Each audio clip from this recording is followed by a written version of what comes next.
It ended at the perfect time. Thank you everybody for joining us this evening. I'm going to go ahead and share my screen.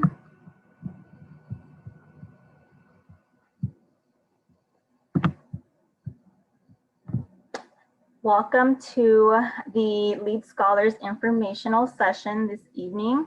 I just wanted to thank you all for your time. Feel free to utilize the chat to add any questions you may have. Francesca is one of our students and she will be monitoring the chat as I am sharing my screen, so I won't be able to pause, but we will get to your questions as soon as we can. So please ask away. We have awesome lead scholars that are here with us this evening, and they'll be introducing themselves in a brief moment. And I just wanted to start off by introducing myself. My name is Alma Llamas. I am the program coordinator for the Lead Scholars program. I was also a first-generation college student. For undergraduate studies, I attended UC Santa Cruz, which is right over the hill from Santa Clara, and received my bachelor's degree in legal studies, and I minored in education. I also attended Santa Clara University, where I received my master's degree last year, actually. I am entering into my 4th year with the Lead Scholars program, which makes me a very proud Super Bronco. Now, although we are not on campus at the moment, I would like to take a moment to give a land acknowledgement for the grounds SCU lies on. We pause to acknowledge that Santa Clara University sits on the land of the Ohlone and Mawakwa Ohlone people, who trace their ancestry through the missions of Dolores, Santa Clara, and San Jose. We remember their connection to this region and give thanks for the opportunity to live, work, learn, and pray on their traditional homeland. Let us take a moment of silence to pay respect for their elders and to all Ohlone people, past and present.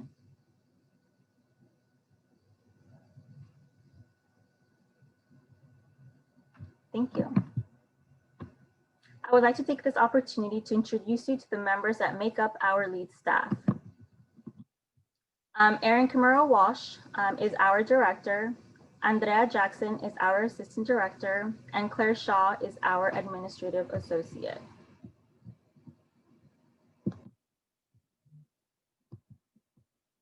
And now I'd like to introduce you to our lead council members that are joining us this evening. Hi everyone, my name is Francesca De Pierola. My pronouns are she, her, hers. I am currently a senior graduating this upcoming June, majoring in accounting and minoring in international business. Currently I'm located at Santa Clara. I'm just a couple blocks away from campus, and I am this year's co-chair for the Lead Scholars program. Hi everyone, my name is Adan Gonzalez. My pronouns are he, him, his. I am a senior finance and Spanish studies double major with a minor in philosophy. And I'm from Los Angeles, Inglewood specifically, and right now that's where I'm still located. And I am one of the other co-chairs for Lead Council this year.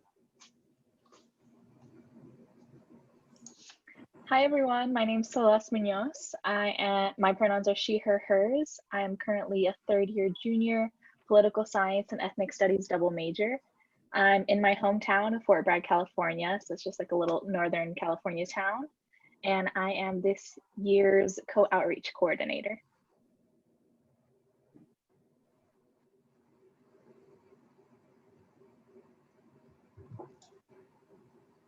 Is Josie up a call? No, Edith, I think you could go. Hi everybody, my name is Eddie or Edith Gonzalez. My pronouns are she, her, hers, and I'm currently a 3rd year studying in computer science and engineering with a minor in math, and I am born and raised in San Jose, so I'm like 15 minutes away from campus. Oh, and I am this year's lead secretary for Lead Council. Awesome, thank you all so much for introducing yourselves.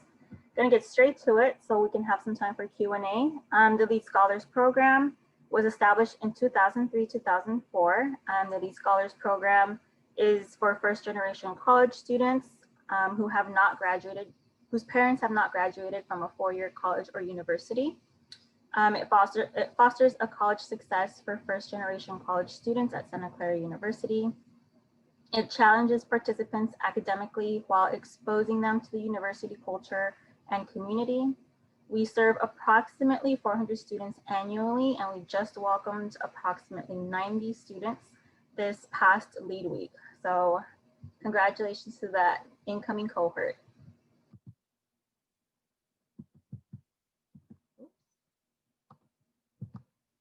LEAD focuses on academic success through our LEAD seminar introduction to SCU course and our advising support. We aim to ensure that you have a strong foundation to be academically successful on campus. The community building, the LEAD community is also an important aspect of LEAD. The LEAD scholars often refer to LEAD as a family away from home. There's often a mutual understanding of each other's experiences.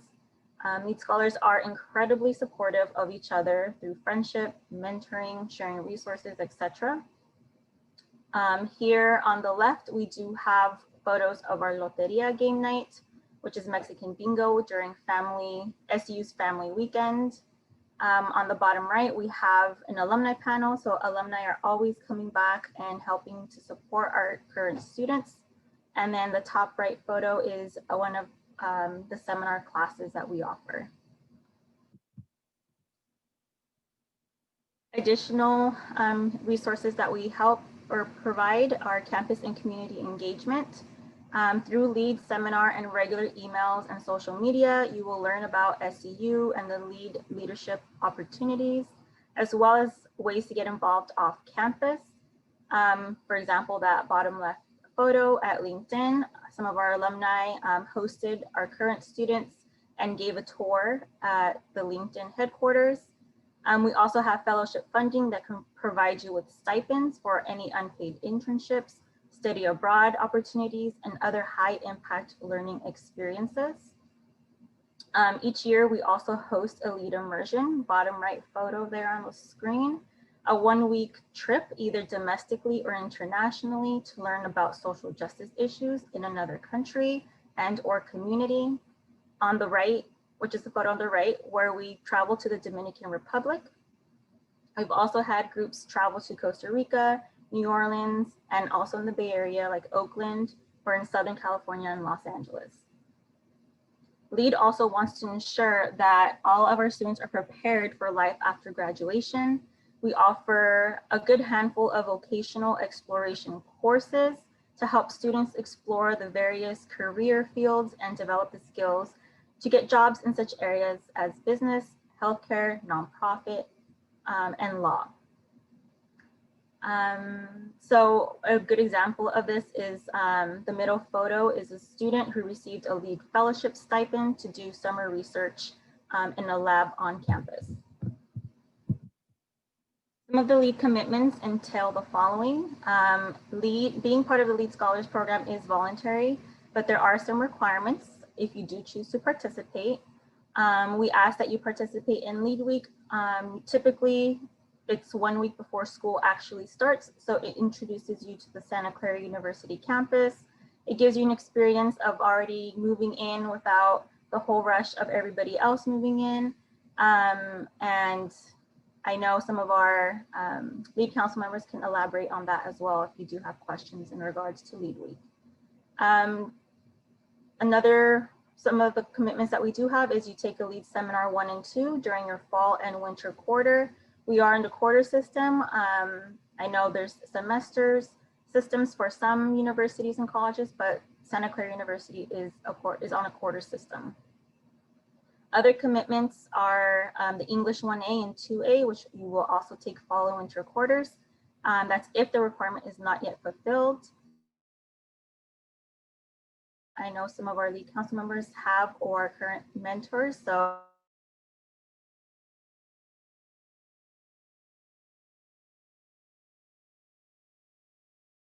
don't worry, we have a good mixture of professional development events, social events that our LEAD council puts together.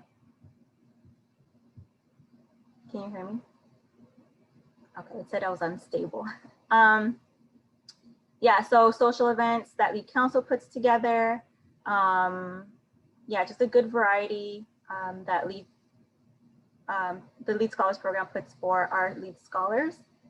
So you must attend one event due to that, so 3 per year. Taking a vocational exploration course during your sophomore or senior year. And this is the most exciting one of all, I'm sure, is the priority registration. You also have access to that so long as you do fulfill some of the requirements mentioned above. And of course, our social media platforms. If you follow us on all these social media platforms, you will know sometimes when we're live or after an event has happened, if you go to our pages, you will be able to see all the amazing things our Lead Scholars are doing or the program is doing for the Lead Scholars. So yeah, definitely check us out, add us, use our hashtag, click our hashtag, and you'll see all the amazing work our students are doing. Are there any questions that we have so far from our audience?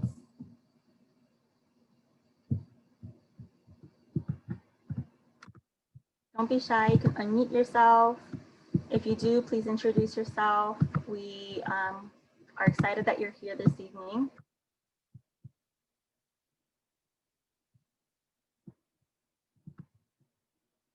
If not, I do have some questions prepared for our lead council members.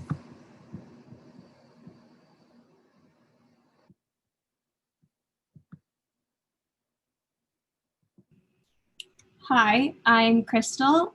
I'm a senior and at high school. And I just want to hear about your guys' experience, like just anything overall, what you guys can tell us.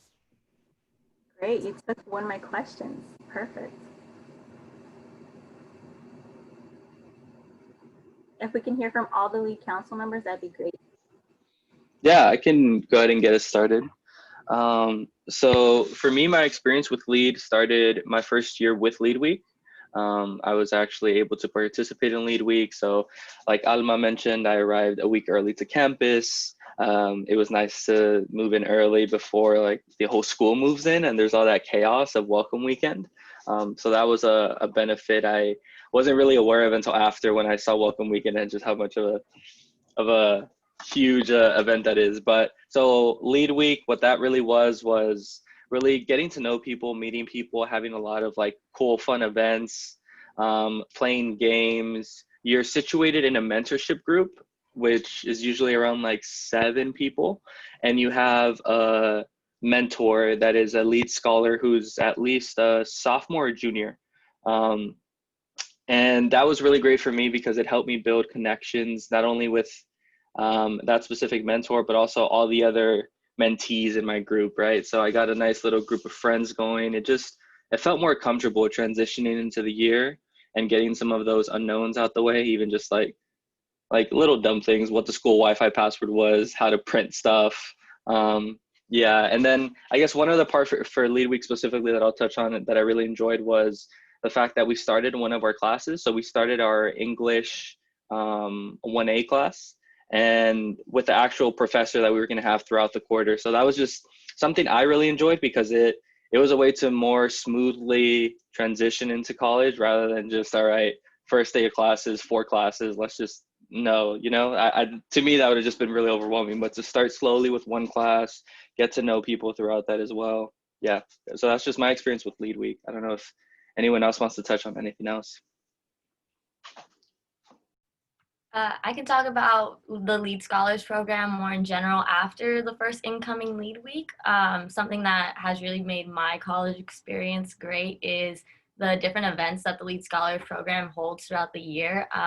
And these are all sorts of events, like anything from it being super educational, helping you prepare for your career, like having resume workshops, or just like fun ones. Like one that we have coming up is our Halloween event, which we're doing virtually. And so it's just like fun games, movies we're gonna watch, and it's a great way to keep in contact with all your friends that are in the program and just be able to check in with them, see how they're doing.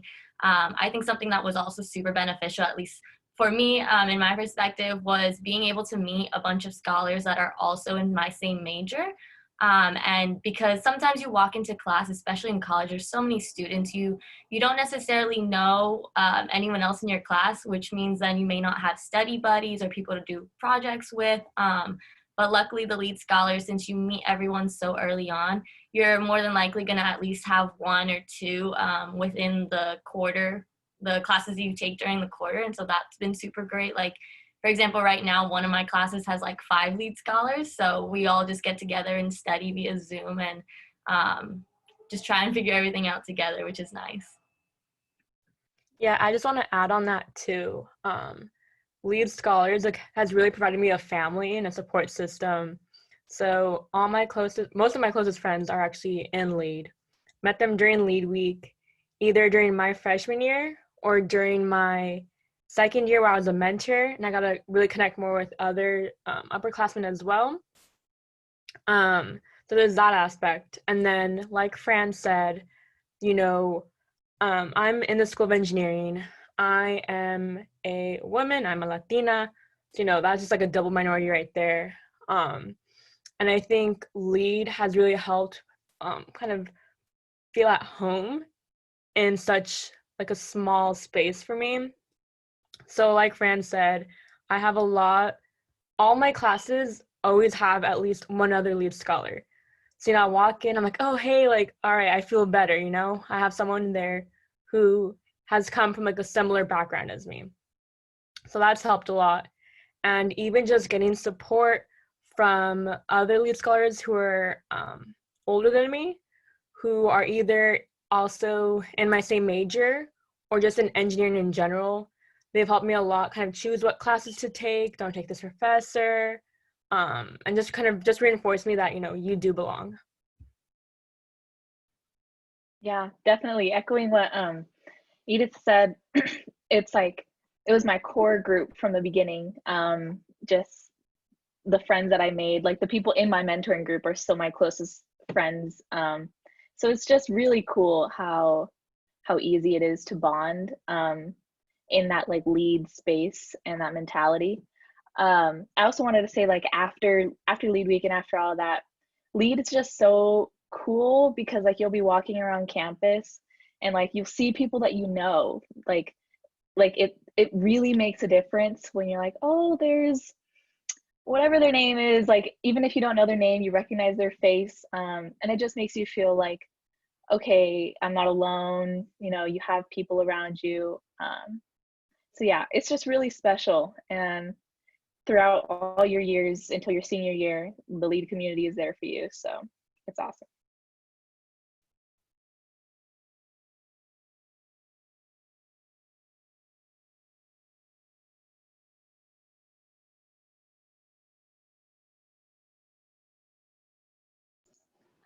We can go ahead and transition over to Ruby's question and talk a little bit more about priority registration.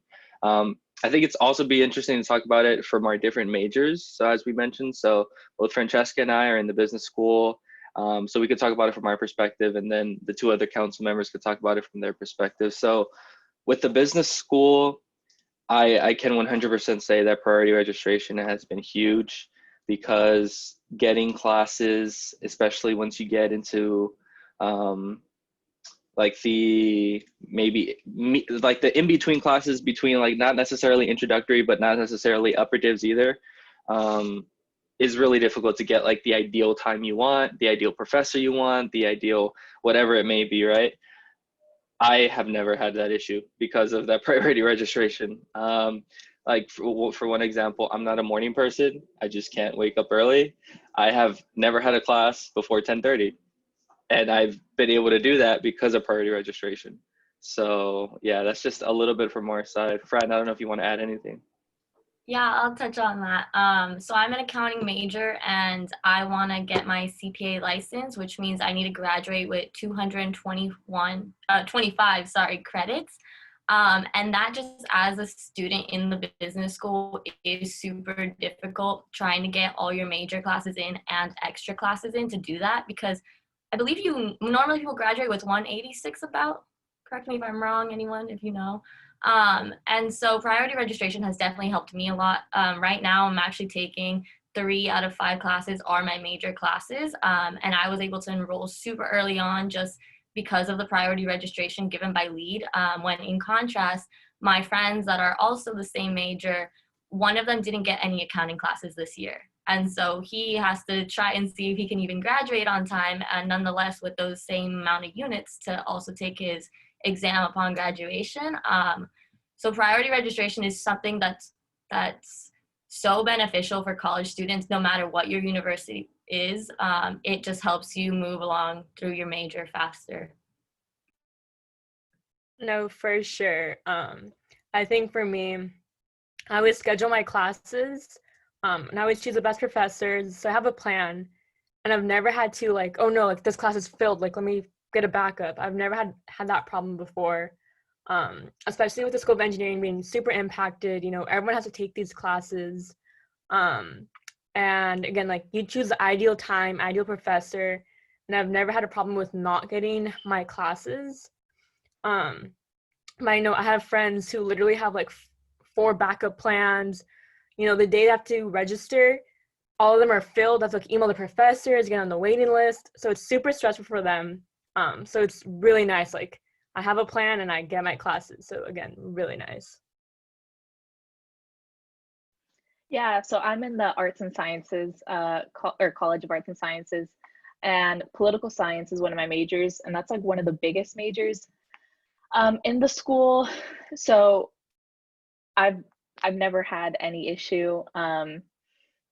Yeah, no, it's awesome because you don't have to worry. You just look at the list and you're like, okay, I want to take this class and this professor. Likelihood of you getting it is really high. And yeah, it's really cool. So it's like one of those things that I didn't think about in high school, but I can't imagine not having it in college. So yeah.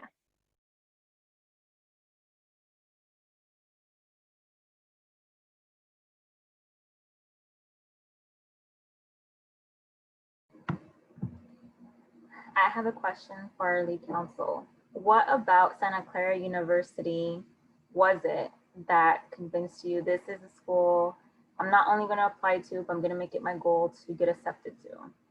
So I know as seniors are right now in the application process, deciding if whether Santa Clara is a good fit for them. What is something that you recall was the reason why you're attending Santa Clara University? I think I didn't realize what I wanted until I actually got into Santa Clara and actually was there my first year. I kind of just applied to lots of colleges. Again, like Santa Clara is very close to me. So I kind of applied, just be like, all right, I'll just apply. I didn't really think I was gonna go here to begin with. But I think some factors that really helped me decide on Santa Clara was one, the financial aid package. It was very helpful for my family. Since I also have an older brother. So that was one reason. And then another one I didn't realize until I was actually at Santa Clara was that I liked being in a small school and in small classroom sizes.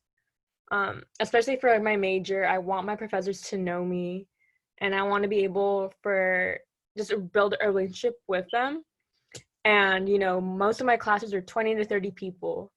My biggest class I've ever had was for my physics class. So all engineers have to take that. And that was like around 60, I would say. Compare that to, a big UC school. I think their lecture halls are like hundreds, 300, I don't even know the number, like hundreds, So it's very, and like you have a TA who like grades your homework or whatnot. So I think I didn't realize this until I was at Santa Clara, was that I really liked having a small classroom size. And then financial aid, and then lead scholars. Honestly, another thing I didn't realize I wanted until I was at Santa Clara was a program for first-generation college students. Because I know not all colleges offer that, and I wasn't really looking at that, again, when I was applying, but having the support system, like, I don't think I would have stayed at Santa Clara if it wasn't for LEAD.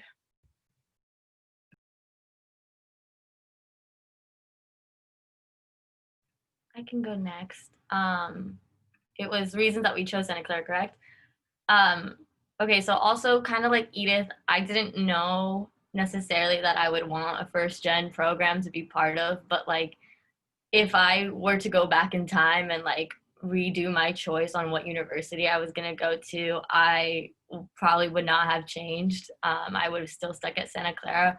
Alma knows I've been part of lead council for about 3 years now, and I always go in and talk to Alma, always go in and talk to the directors, and they're always just so helpful. They're always there for all of their students, which honestly blows my mind because we have so many students in the program.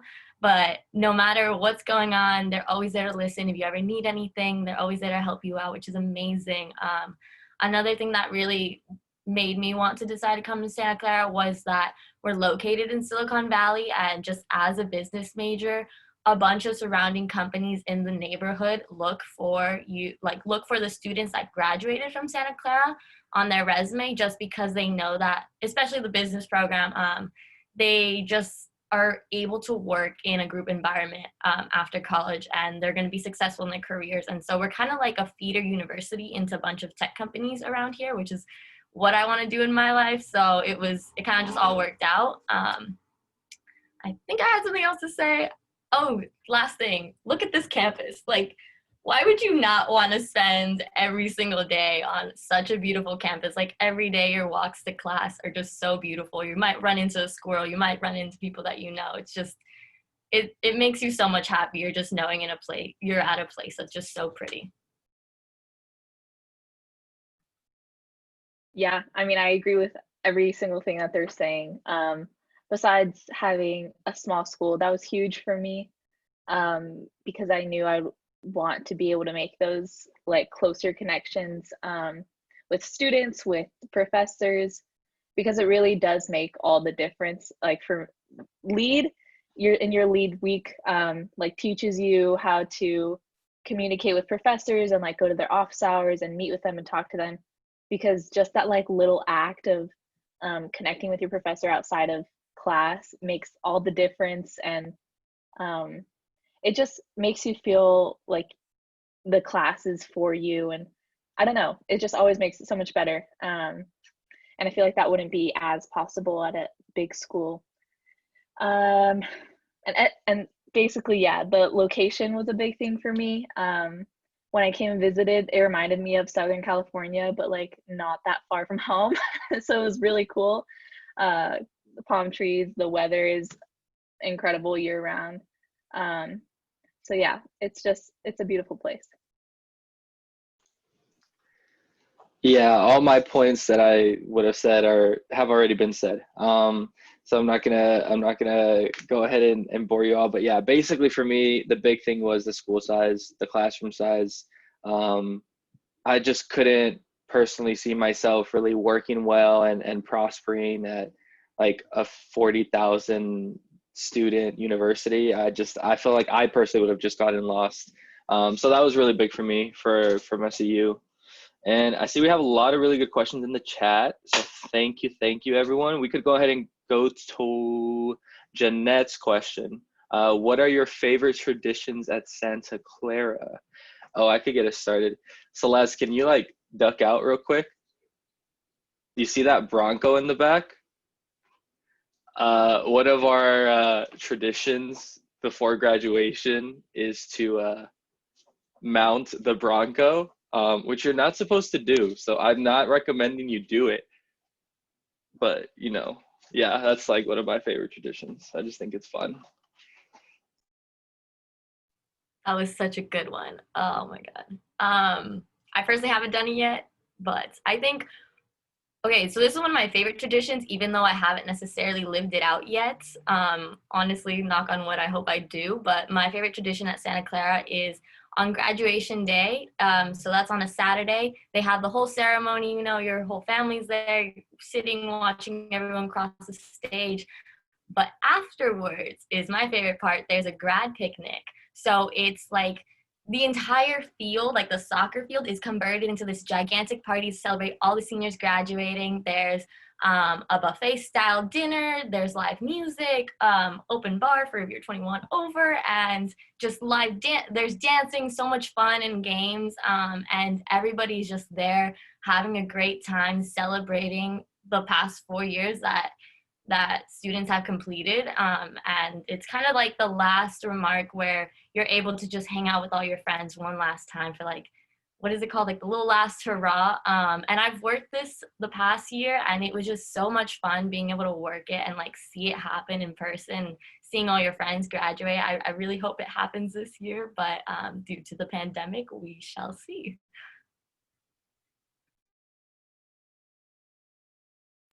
I think that something else that's really big at Santa Clara is our, I guess like a rivalry game, you could say, against Gonzaga.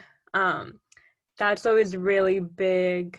We don't usually win, but I think it was last year we lost by less than usual. So like that was like a win for us. But yeah. Yeah, another tradition that came to mind is through the Multicultural Center. There's this event every year that's called, oh, what is it called? Rainbow Prom? No, the market. Global Village? Global Village. Global Village, yes. So it's like essentially a bunch of different clubs come together, they sell food. It's like almost like a little farmers market like set up, and it's just so cute, and it's in front of the school, and it's always so nice. And yeah, it's just an awesome event that like there's performances and food. So yeah, that's always super fun.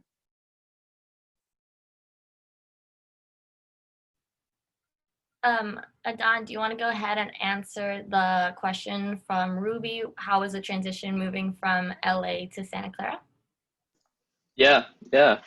Oh, that's a good question. So I guess right off the bat, some things that came to mind. LA is definitely bigger, right? It's definitely more spread out.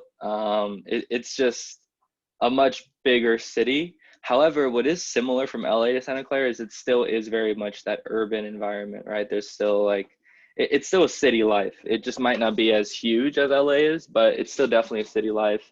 I think what I had to get used to a little bit with Santa Clara was that idea of it being like still a city, but just way smaller. That was just weird to me. I grew up in LA my whole life, so I just imagined every city was just like as poppin' as LA, but no, like some cities are just a little bit more quiet, a little bit more low key. So that was something I had to get used to, but I've honestly appreciated that over time now. Like it really is, although like San Jose is a huge city, Santa Clara really is just like, it almost feels like a little college city, which, yeah. But yeah, the transition was good. Transition was good. At the end of the day, it was still a city, still stuff to do on the weekends and stuff, so yeah.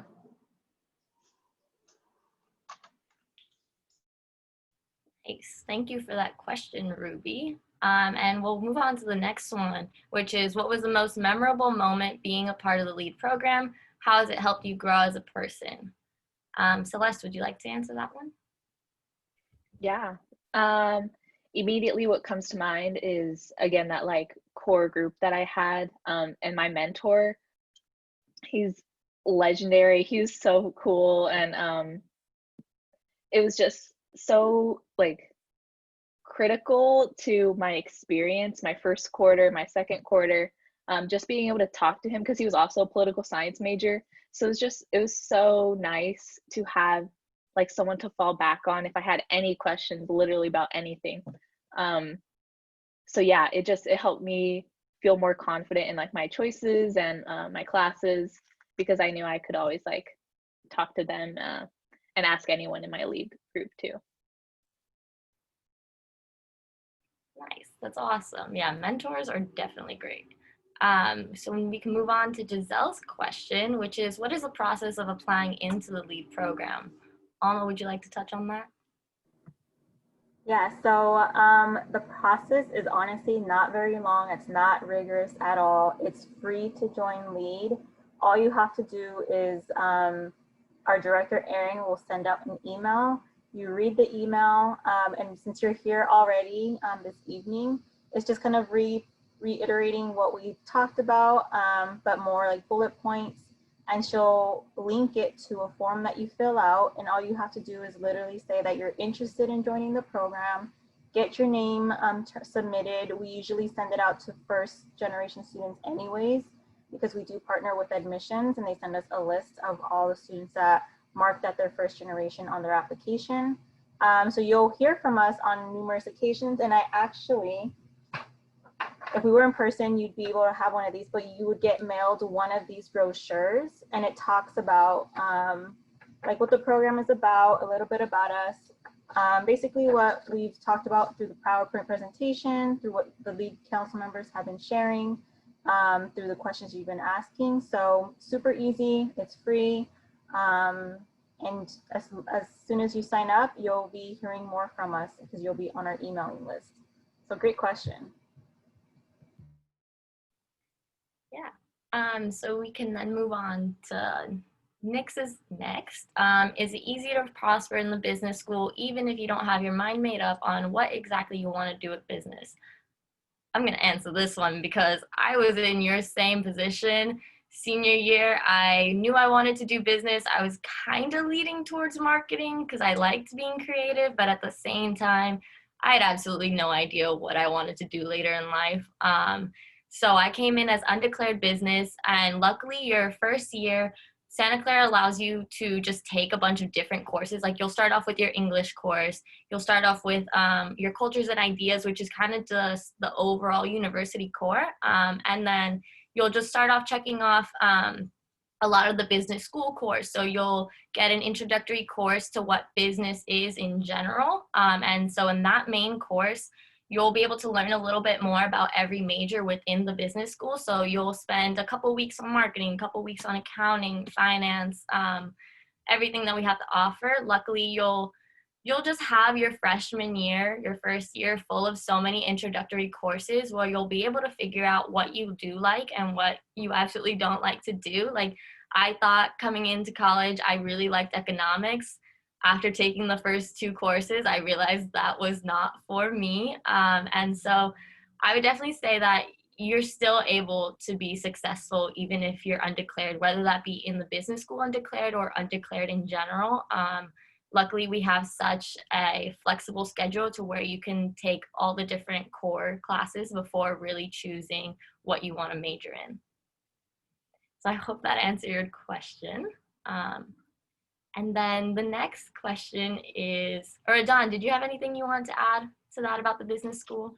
No, yeah, I think you covered it all. I completely agree. I didn't come in like with a really sharp focus on what specifically I wanted to study. I just came in, I want to do business, and all the introductory classes were really important for me to figure that whole deciphering process out. And also just speaking to other lead scholars that were upperclassmen, juniors and seniors was really useful for me. Yeah, we could go to the next question, Ruby's question. Does Santa Clara's English major have a creative writing emphasis, or is it just a creative writing major? Can any of the students talk about what they know about that program? So I actually didn't know the answer to that question, but I looked it up real quick and I can share my screen. So here's what's available. So for the English major, you can have a creative writing emphasis or concentration, they call it, or you can have a minor in creative writing.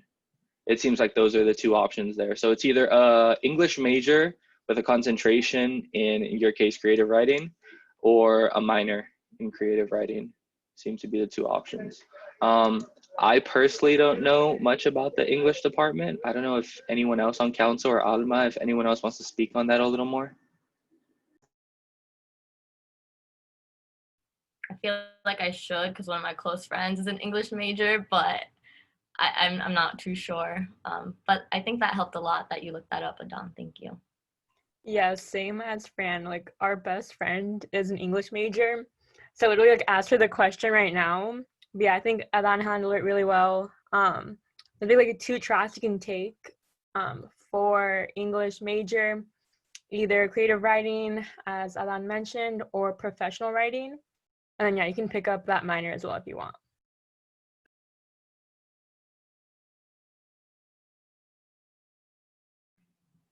So then I think our next question is, so I'm just scrolling through the chat, where we can apply for LEAD.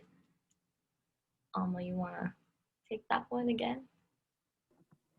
Yeah, so I know, let me see, let me get the dates correct. For early decision, you would have to apply by November 1st, and for regular decision, you apply by January 7th. And so as soon as you hear back from the admissions office, you will, I want to say almost automatically, if not as soon as we get the information from their office, we reach out to you like ASAP. So we'll be sure you're providing an email address that you check on a regular basis, or at least really often, because all our communications will go on there for you to show your interest with LEAD. And typically in the spring quarter, I want to say maybe April, May, our LEAD council members actually call and speak with you. So be sure to provide a phone number we can contact you at. I know sometimes students get nervous about that, so they put their parents' cell phone numbers or work numbers, and that's totally okay too. But rest assured that that information remains within good hands, and it's just the students introducing themselves. So I guess to fully answer your question, you typically will hear back during winter quarter, or you'll hear from us so you can apply for the program. Right now it's a little too soon, but you know, you're attending this event. You're here with us at Open House to find out more information, see if Santa Clara is a good fit for you. And I used to work with high school students, and something I would always encourage them to do was, if possible, especially considering the circumstances right now, but if possible, you know, visit the college or university that you have an interest in, because it truly is a different feeling when you step foot onto that campus for the very first time.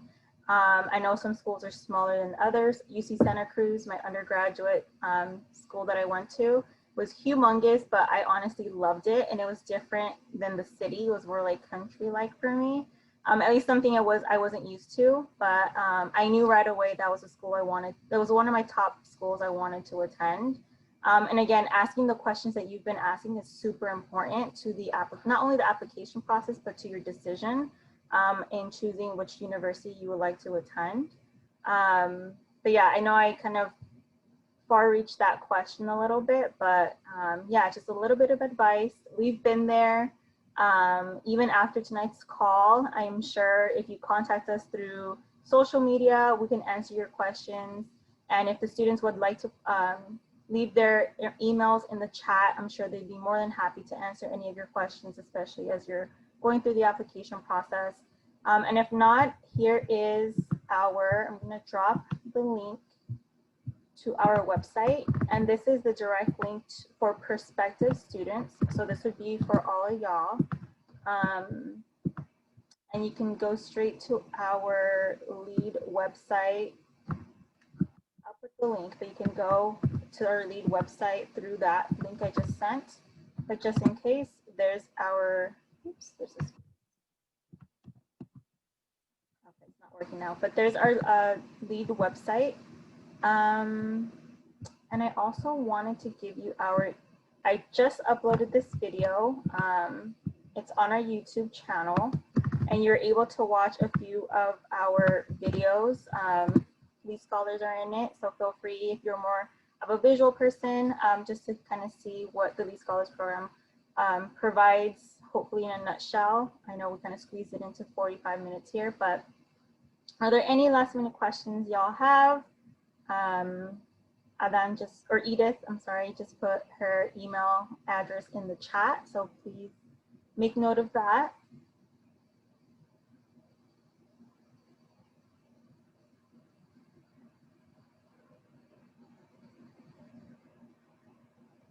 Adan and Francesca did as well. We got just one more last question in the chat. You do have to be first gen to be in the program, which means you're the first in your family to graduate from a university. So, which means a parent basically hasn't graduated. I know we get this question often about, well, my older sibling or an older cousin graduated, but that's despite the fact that you're still considered first gen because your parent did not graduate from a university and does not have a BA degree, a bachelor's degree. And I know I got the question earlier, if a parent got a degree in another country, there's various ways that we can define first gen depending on which program or institution or administrators that you talk to. But the way I think that Lead Scholars has defined it, our Lead staff has defined it is even if a parent received a degree in another country, you'd still be first gen here in the US. So it's to help you kind of navigate the application process, to help you navigate the college process, and provide those additional resources, and that provide you with possibly the human or the social capital, financial capital that you might not, you or your family might not have. So just wanted to kind of clarify that, that first gen is, you're the first in your family to graduate from a university. Any other questions you might have? While you're coming up with any last minute questions, I just wanted to mention, I remember I was told this when I was in your shoes applying to colleges. Santa Clara really takes into consideration that if you live within, I believe, a 30-mile radius from the campus, they look to see if you've come to any of our like events like open house or anything to just like really get more information from the university. I know we are virtual right now, so things are going to look a little different for that. But if you can try and go to a campus tour that we're hosting virtually, I highly recommend doing that just so you can get your name on there. They see that you're interested and they know that you want them, so they're most likely to want you as well.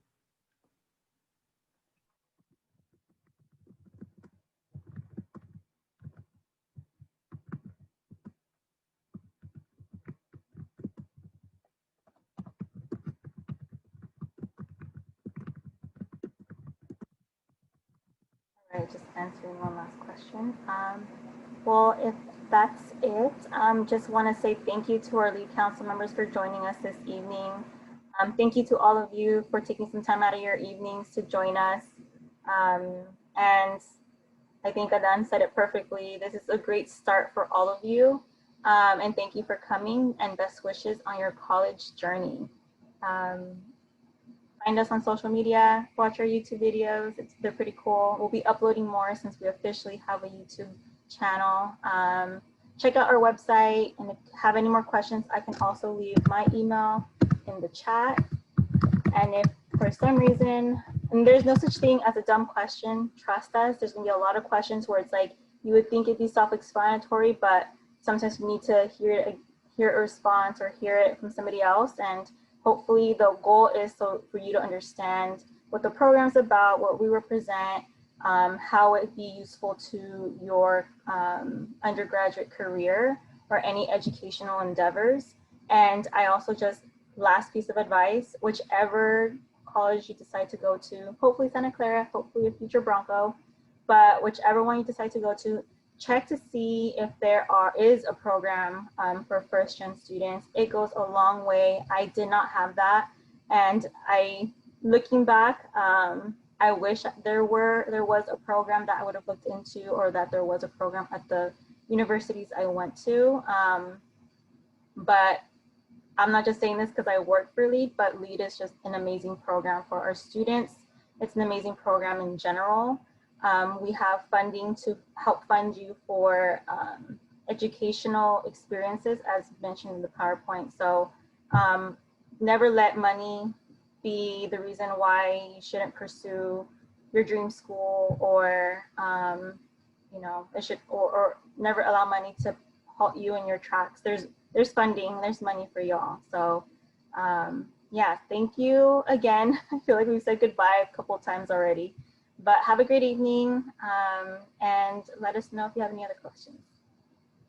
Good night. Thank you. Have a good one. Bye, guys. Bye.